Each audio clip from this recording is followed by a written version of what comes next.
churches that I know, there's competition and jealousy. నేను చూసినటువంటి అనేకమైనటువంటి సంఘాల్లో ప్రజలకు ఒకరి మీద ఒకరికి అసూయ ఉంటుంది, పోటాపోటీలుగా వెళ్తుంటారు. They don't mingle on the basis of being one in Christ, but being one in the same caste or community.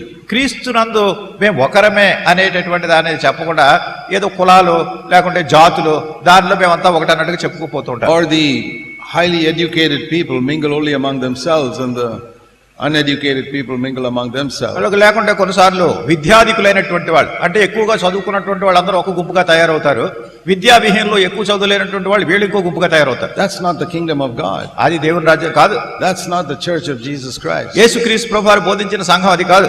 That's like a club. అది ఒక క్లబ్ లాంటిది. అది You know, in the world also they have so many clubs where they come together to do certain things. చూడండి, లోకంలో రకరకాల క్లబ్లు ఉంటాయి. ఒక రకమైన తెగకు చెందిన ప్రజలందరూ కూడా వాళ్ళు చేరి వాళ్ళ కార్యకలాపాలు కలిగి ఉంటారు. Many churches are like clubs. మరి అనేకమైనటువంటి సంఘాలు ఇట్లా క్లబ్లు మాదిరిగా ఉన్నాయి. They come to study the Bible and pray and sing. వాళ్ళు ఏదో ఒక బైబిల్ చదివి ప్రార్థన చేసి పాట కూడా పాడతారు. But there is no demonstration of this is how the kingdom of God is going to be. దేవుని రాజ్యం ఈ రీతిగా ఉండనై ఉంటుంది అని చూపించేటటువంటి మాదిరికరమైనటువంటి సంఘంగా ఎవరు కనపడలేదు. Before it can come to the church, it must begin in my life and then in my home. అసలు ఇది సంఘంలో ప్రారంభం కావడానికి ముందు నా జీవితంలో ప్రారంభం అవ్వాలి, నా గృహంలో ప్రారంభం కావాలి. So each of us has a responsibility here. గనుక మనలో ప్రతి ఒక్కరికి కూడా ఒక బాధ్యత ఉంది ఇక్కడ.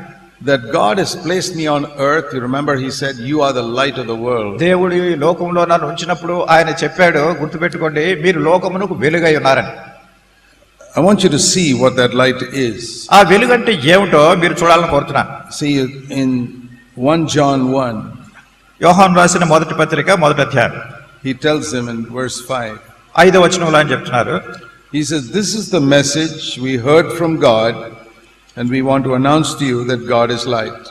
And there is no darkness in him at all. మేము ఆయన వలన విని మీకు ప్రకటించు వర్తమానం ఏమనగా దేవుడు వెలుగై ఉన్నాడు, ఆయన యందు చీకటి ఎంత మాత్రమునూ లేదు. Now we know that the whole world lies in darkness. మనకు తెలుసు లోకమంతా కూడా చీకటిలో నిండిపోయిందని. That's because they don't accept God.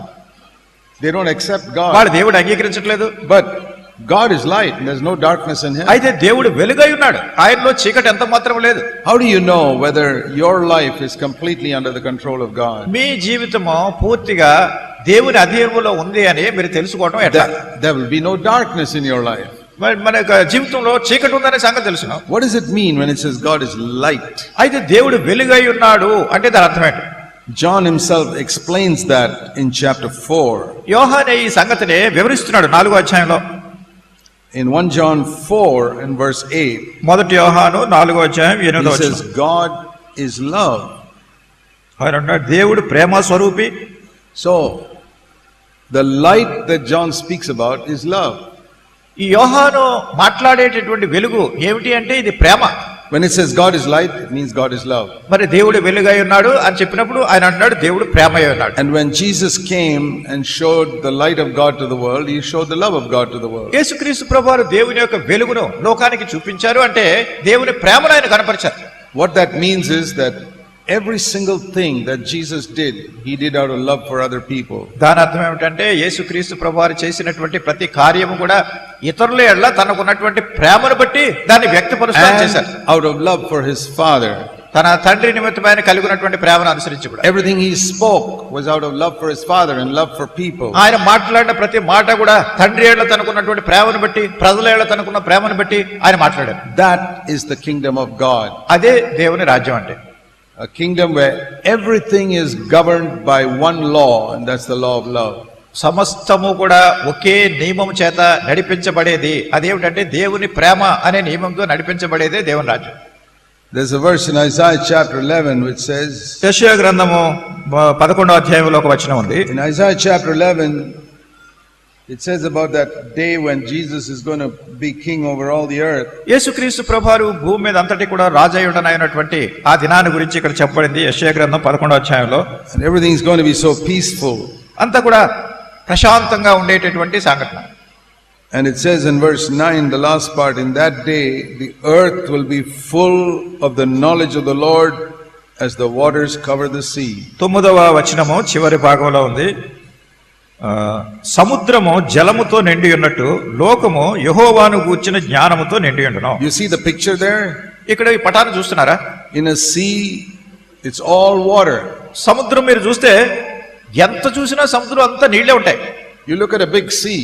ఒక పెద్ద సముద్రాన్ని మీరు చూసారనుకో, There's no sand there. అక్కడ ఇసుక కనపడదు మీకు. There's no mud there. అక్కడ బురద ఉండదు. There's no little island there. అక్కడ ఏ విధమైన చిన్న ద్వీపం కూడా ఉండదు. It's all water. ఇది మహాసముద్రం, ఎక్కడ చూసినా నీళ్లే So it నీళ్లు. says, as the waters cover the sea, అట్లానే ఈ సముద్రం నీళ్లతో నింపబడేట్టు the whole earth will be filled with the knowledge of the Lord one day.